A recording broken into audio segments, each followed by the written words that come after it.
Nagtipon ang mga Pilipino sa London para sa isang prayer vigil bilang pagpapakita ng kanilang suporta at pagmamahal kay dating Pangulong Rodrigo Roa Duterte na humarap sa pagdinig sa International Criminal Court. Narito ang balita ni Rose Ann Samion.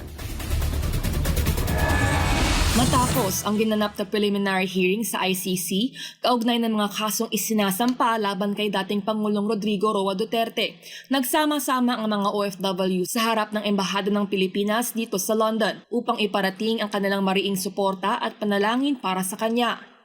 Ayon sa mga OFW, hindi nila nakakalimutan ang mga nagawa ni FPRRD para sa bansa at sa mga Pilipino.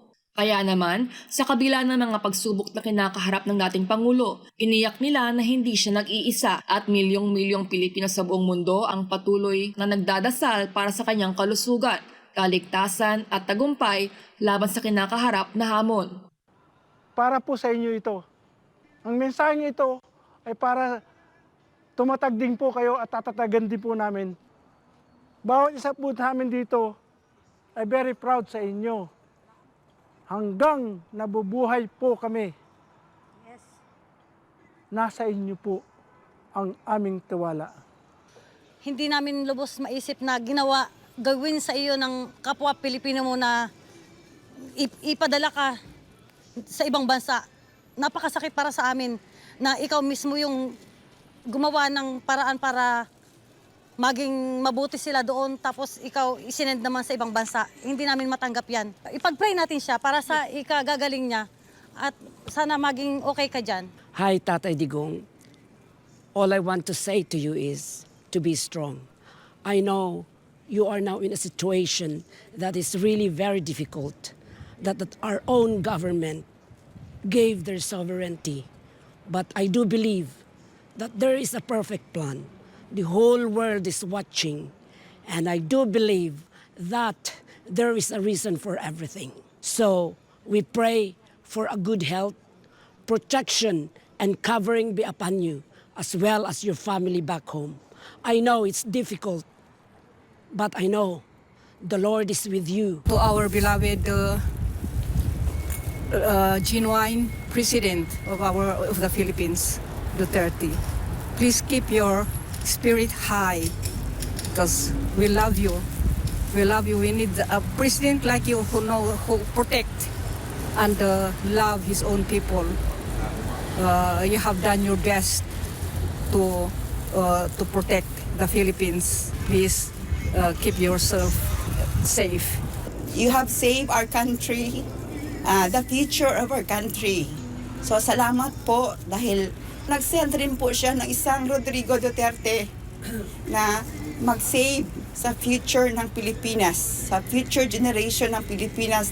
At ito po ay hindi namin malilimutan na ligasiyan ninyo at asahan niyo po, we are going to save our country politically. Asahan niyo po ang mga OFWs na tutulong po sa inyo para ma-save ang ating country and the future generation of Filipinos. Kaya po, mag-ano lang po kayo, magpahinga kayo, mag-recharge kayo, maging malusog kayo, at dalangin po namin sa araw-araw, bawat minuto, na kayo po ay bibigyan ng kalakasan at kapayapaan.